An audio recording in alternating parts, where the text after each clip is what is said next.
Islamic speech میں آپ لوگوں کا خیر مقدم ہے۔ دین کے اہم اور ضروری مسائل سننے کے لیے ہمارے چینل سے جڑے رہیں۔ الحمدللہ وحدہ والصلاة والسلام على من لا نبی بعد۔ قال اللہ تبارک وتعالی فی القرآن الکریم والفرقان الحمید۔ اعوذ باللہ من الشیطان الرجیم، بسم اللہ الرحمن الرحیم۔ وَأَقِيمُوا الصَّلَاةَ وَآتُوا الزَّكَاةَ وَارْكَعُوا مَعَ الرَّاكِعِينَ۔ محترم حاضرین، اللہ تبارک و تعالیٰ نے اسلام کو ساری دنیا کے لیے، ساری دنیا کی انسانیت کے لیے سب سے بہتر اور اعلیٰ ترین مذہب قرار دیا ہے، اور اپنے بندوں کے لیے مذہب اسلام کو پسند فرمایا ہے۔ مذہب اسلام کے اندر اس مذہب کے ماننے والوں پر بہت ساری عبادات لازم اور ضروری ہیں۔ ان میں سے اہم ترین عبادت جس کو دین کا ستون کہا گیا ہے وہ نماز ہے۔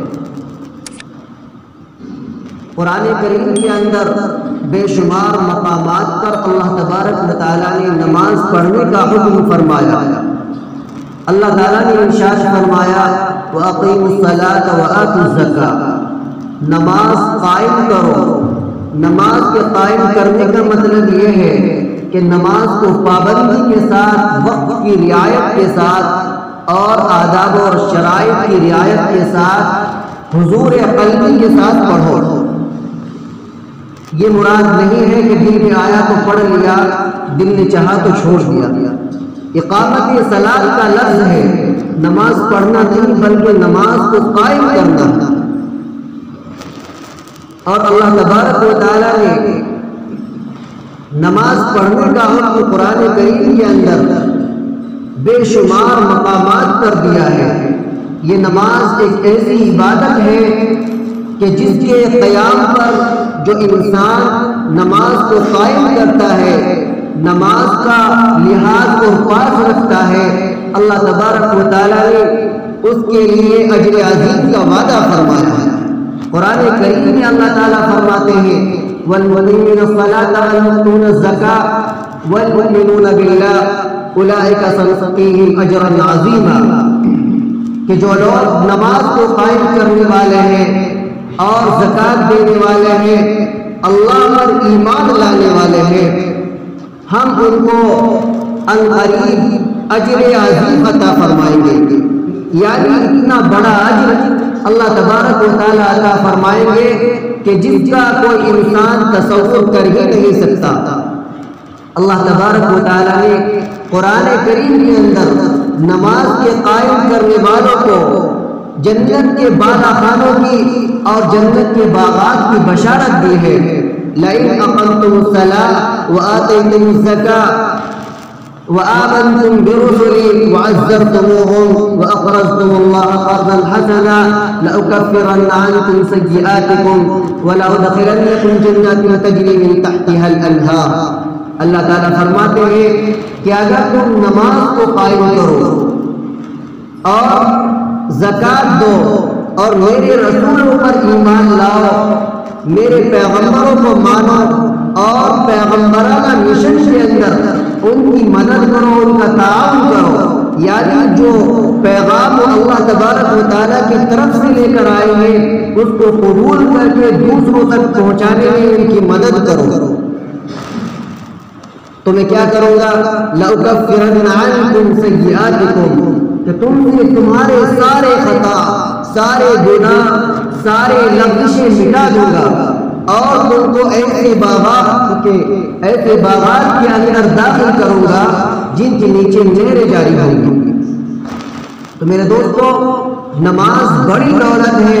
اللہ تبارک و تعالیٰ نے نماز قائم کرنے والوں کو پکا اور سچا مومن قرار دیا ہے۔ قرآن کریم نے اس بات کی بشارت دی ہے کہ جو انسان نماز کا پابند ہوتا ہے، نماز کا پاس اور لحاظ رکھنے والا ہوتا ہے، نماز کو پورے طور پر ادا کرنے والا ہوتا ہے، وہ پکا اور سچا مومن ہے۔ الذین یقیمون الصلاۃ وَمِمَّا رَزَقْنَاهُمْ يُنْفِقُونَ أُولَٰئِكَ هُمُ الْمُؤْمِنُونَ حَقًّا۔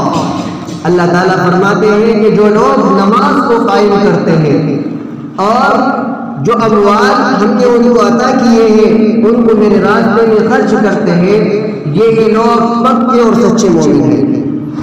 اللہ تبارک و تعالیٰ نے ان کے پکے اور سچے مومن ہونے کی بشارت کے ساتھ ان کو انعامات دینے کا وعدہ فرمایا ہے۔ لَهُم مَغْفِرَةٌ وَرِزْقٌ کَرِيمٌ، کہ ایسے لوگوں کے لیے میرے پاس مغفرت بھی ہے اور عمدہ ترین رزق بھی ہے۔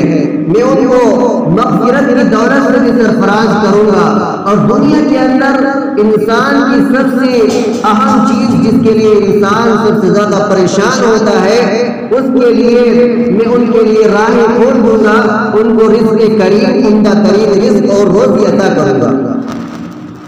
تو میرے بھائیوں، قرآن کریم کے اندر بے شمار مقامات پر اللہ تبارک و تعالیٰ نے نماز قائم کرنے کا حکم دیا اور نماز کو قائم کرنے پر بڑے بڑے انعامات کا وعدہ فرمایا۔ حدیث مبارکہ کے اندر اللہ کے رسول علیہ السلام نے نماز کو اسلام کی سب سے اہم ترین عبادت قرار دیا ہے۔ الصلاۃ عماد الدین، کہ نماز دین کا ستون ہے۔ ایک بہت مشہور حدیث ہے جس میں اللہ کے رسول علیہ السلام نے اسلام کے بنیادی ارکان کو بیان کیا ہے۔ اسلام کے بنیادی ارکان 5 ہیں۔ بنی الاسلام علی 5، اسلام کی بنیاد 5 چیزوں پر منحصر ہے۔ 5 چیزیں اسلام کے لیے کلیدی حیثیت رکھتی ہیں۔ اگر ان چیزوں میں سے ایک بھی غائب ہو گئی تو یہ سمجھیں کہ اسلام کا جو محل ہے، اسلام کی جو عمارت ہے، وہ پورے طور پر قائم نہیں ہو سکتی۔ ان میں سے سب سے اہم ترین جو رکن ہے وہ ایمان ہے۔ شہادت ان لا الہ الا اللہ وان محمدا عبدہ ورسولہ، سب سے کلیدی چیز اسلام کے اندر اللہ اور اس کے رسول پر ایمان لانا ہے۔ اس بات کی گواہی دینا کہ اللہ تبارک و تعالیٰ ایک ہے، اس کے سوا کوئی معبود نہیں، اور اس بات کی شہادت بھی دینا کہ محمد صلی اللہ علیہ وسلم اللہ کے بندے بھی ہیں اور اس کے رسول بھی ہیں۔ تو یہ سب سے اہم ستون اسلام کا ہے۔ اگر یہ ستون نہ ہو، اس کے بغیر اسلام کی عمارت کھڑی ہو ہی نہیں سکتی۔ حدیث کے اندر اسلام کو ایک خیمے سے تشبیہ دی گئی ہے۔ جیسے پہلے خیمے گاڑا کرتے تھے اور اب بھی بہت سی جگہوں پر گاڑتے ہیں، اس خیمے کے اندر، اس تمبو کے اندر ایک لکڑی ہوتی ہے جو بیچ میں کھڑی کی جاتی ہے۔ اگر وہ لکڑی نہ ہو تو وہ تمبو کھڑا ہو ہی نہیں سکتا۔ تو اسی طرح اسلام کے اندر اگر ایمان باللہ اور ایمان بالرسول نہ ہو تو اسلام کا تمبو کھڑا ہو ہی نہیں سکتا۔ تو یہ سب سے اہم لکڑی اسلام کی ہے، اللہ پر ایمان لانا اور محمد صلی اللہ علیہ وسلم کو اللہ کا بندہ مان کر اس کا رسول ماننا۔ اس کے بعد جو سب سے پہلے جس چیز کا نمبر آتا ہے، سب سے پہلی جو رسمی ہے جس کے ذریعے سے اس تمبو کا کونا کھڑا ہوگا، وہ اقامت صلاح ہے۔ وہ اقامت الصلاح، نماز کو قائم کرنا، نماز کو وقت اور اس کے فرائض اور واجبات کا لحاظ رکھتے ہوئے ادا کرنا۔ تو دوسری رسی اس تمبو کی کیا ہے؟ وہ ایتاء الزکاۃ۔ اس کے بعد جو صاحب ثروت انسان ہے، جس کے پاس اتنا مال ہو کہ اس کے اوپر زکوٰۃ لازم ہوتی ہو، تو سال گزرنے کے بعد ہر سال اس کو زکوٰۃ دینا۔ وہ حج البیت، اور جو انسان مالدار ہے، جو کعبۃ اللہ تک پہنچنے کی استطاعت رکھتا ہے، اس کے پاس اتنا مال ہے کہ وہ کعبہ شریف تک پہنچ سکتا ہے اپنے اہل و عیال کے خرچ کے علاوہ، تو اس پر حج کرنا لازم اور ضروری ہے۔ یہ چوتھا رکن اسلام کا ہے۔ اور پانچواں رکن اسلام کا رمضان المبارک کے روزے رکھنا ہے۔ جب رمضان آ جائے تو اس کے روزے رکھنا ہر انسان پر لازم اور فرض ہے جو صحت مند اور مقیم ہو۔ تو اسلام کی بنیاد ان 5 چیزوں پر ہے۔ ان میں سب سے پہلی چیز اللہ کے رسول علیہ السلام نے نماز کو قرار دیا ہے کہ سب سے پہلی چیز ایمان کے بعد جس کا مطالبہ اسلام کے اندر ہے وہ نماز ہے۔ اس لیے ہر انسان کو نماز کا اہتمام کرنا چاہیے۔ جو انسان نماز کا اہتمام کرتا ہے، نماز کے اہتمام پر اور اس کے قیام پر حدیث مبارکہ کے اندر جنت کی بشارت ہو گئی ہے۔ جبکہ نماز کو نمازی کے طریقے پر پڑھا جائے، نماز کو کھیل کے طریقے پر یا ایک بات سمجھ کر یا ایک رسمی طور پر نہ پڑھا جائے۔ حضرت عقبہ بن عامر رضی اللہ تعالیٰ فرماتے ہیں کہ رسول اکرم صلی اللہ علیہ وسلم نے ارشاد فرمایا کہ جو انسان اچھی طرح سے وضو کرے اور پھر 2 رکعت نماز پڑھنے کے لیے کھڑا ہو، مقبل علیہما بقلبہ ووجہ، کس طرح پڑھے گا نماز؟ اس کا دل بھی وہی حاضر ہو، دماغ بھی وہی حاضر ہو، سارے اس کے جسم کے اعضاء وہی پر ہو۔ یعنی کہ ایسا نہ ہو کہ کھڑا مسجد میں یہ سوچ رہا اپنے کاروبار کے بارے میں، ایسا نہ ہو کہ نماز کے لیے باندھے کھڑا ہے اور دل کے اندر یہ خیال گزر رہا ہے کہ ابھی مجھے فلاں کام کے لیے جانا ہے، ابھی مجھے فلاں سے بات کرنی ہے۔ ایسا نہیں، بلکہ نماز کیسی ہونی چاہیے کہ جب نماز کے لیے کھڑا ہو گیا تو اس کا دل بھی حاضر ہو، دماغ بھی حاضر ہو، یعنی کہ اس کی ساری توجہ نماز کی طرف ہو، اور اس کے دل کے اندر یہ خیال اگر پیدا ہو جائے کہ میں اللہ کے سامنے کھڑا ہوں، میرا پروردگار مجھے دیکھ رہا ہے، تو یہ استحسان کا درجہ ہے، تو نماز اعلیٰ درجے کی نماز ہوگی۔ تو فرماتے ہیں کہ جو انسان اچھی طرح وضو کرنے کے بعد پوری توجہ کے ساتھ، حضور قلبی کے ساتھ 2 رکعت نماز پڑھنے کے لیے کھڑا ہو اور وہ رکعت کو اچھی طریقے سے پڑھے، وجبت لہ الجنہ، تو اس کے لیے جنت واجب ہو جاتی ہے۔ اللہ تبارک و تعالیٰ 2 رکعت حضور قلبی کے ساتھ پڑھنے والے کے لیے جنت کو واجب فرما دیتے ہیں۔ لیکن آج کل ہماری نمازوں کا حال کیا ہے؟ ہم نماز پڑھنے کے لیے تو آ جاتے ہیں لیکن اپنے دل کو فارغ نہیں کرتے۔ یہ بڑی کوتاہی اور کمی کی بات ہے۔ اگر ہم نماز پڑھنے کے لیے آ رہے ہیں، ہم 10 منٹ خرچ کر رہے ہیں، اگر 2 منٹ اور خرچ ہو جائے تو کیا حرج کی بات ہے؟ کوئی حرج کی بات نہیں، بلکہ نماز کے اندر جتنا زیادہ وقت انسان کا صرف ہو جائے وہ بے بہا غنیمت ہی غنیمت ہے، اس کو اپنے لیے خیر ہی خیر سمجھنا چاہیے، اور نماز سے بہتر کوئی عبادت اللہ کے نزدیک نہیں ہے۔ کیونکہ اس عبادت کے اندر اللہ کے سامنے جو تضرع اور عاجزی کا اظہار ہوتا ہے وہ کسی اور عبادت کے اندر نہیں پایا جاتا، اس لیے اللہ کو سب سے محبوب ترین عبادت نماز ہے، اس کے اندر جتنا زیادہ وقت صرف کیا جائے وہ کم ہے۔ میرے بھائیوں، اللہ کے رسول علیہ السلام نے ایک صحابی کو کثرت سجود کا حکم فرمایا۔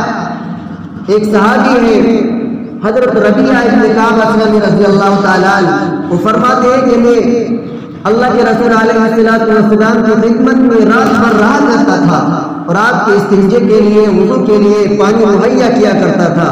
میری خدمت میں خوش ہو کر میرے آقا نے فرمایا، ربیعہ مال جو مانگنا ہے۔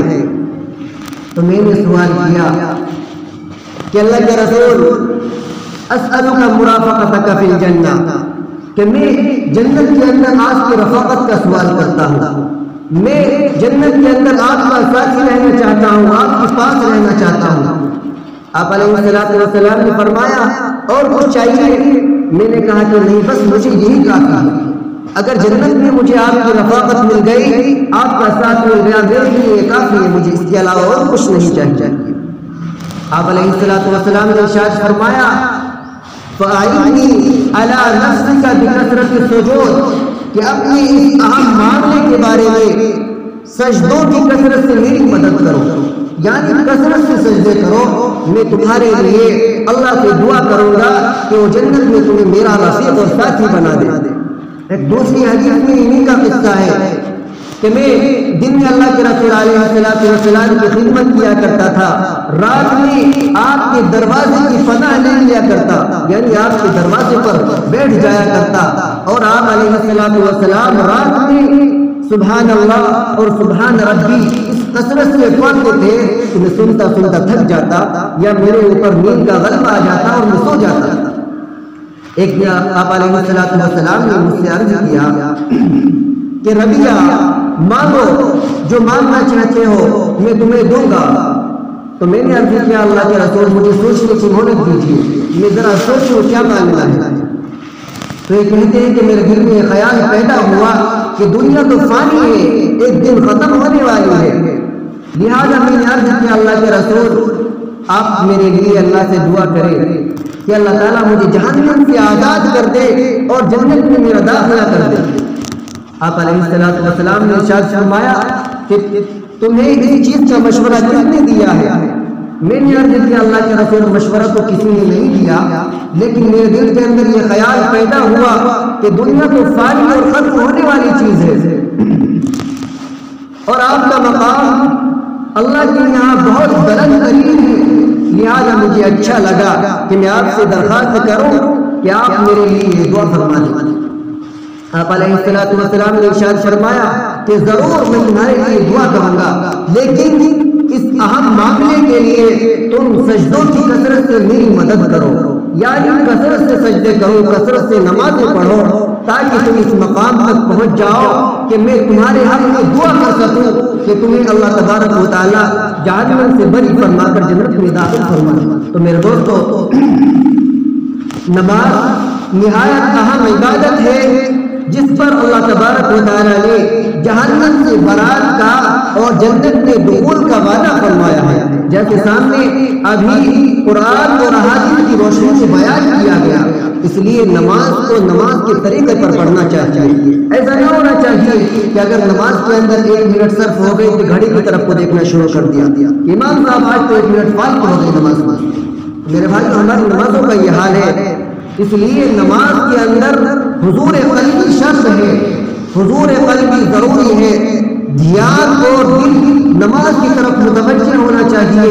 جب ہمارا دل اور خیال نماز کی طرف متوجہ ہوگا تو ہمیں وقت کا پتہ نہیں چلے گا کہ وقت نماز میں کتنا گزر گیا، نماز پڑھنے میں مزہ آئے گا، لذت آئے گی۔ اس لیے اپنے دلوں کو، اپنے دماغ کو نماز کی طرف متوجہ کرنا چاہیے اور اللہ تبارک و تعالیٰ کی رضا جوئی کے لیے، اور یہ خیال کرتے ہوئے کہ یہ میری آخری نماز ہے، نہ جانے اس کے بعد مجھے نماز پڑھنے کا موقع ملے گا یا نہیں ملے گا، اور میری نجات کا دار و مدار اسی نماز پر منحصر ہے۔ اس بات کو دل کے اندر پیدا فرما کر، اس خیال کو ذہن کے اندر اجاگر کر کے نماز کو پڑھیں گے تو انشاءاللہ نماز پڑھنے میں مزہ آئے گا۔ اور نماز پڑھنے میں کتنا وقت لگا، 10 منٹ لگی کہ 20 منٹ لگی، معلوم نہیں ہوگا، بلکہ ایسا انسان کو محسوس ہوگا کہ ہم ابھی کھڑے ہوئے تھے، ابھی سلام پھیر دیا گیا۔ تو اس لیے نماز کو اہتمام کے ساتھ، نماز کو لگن کے ساتھ پڑھنے کی ضرورت ہے۔ اللہ تبارک و تعالی ہم سبوں کو صحیح طریقے پر نماز پڑھنے کی توفیق عطا فرمائے۔ وآخر دعوانا الحمدللہ رب العالمین۔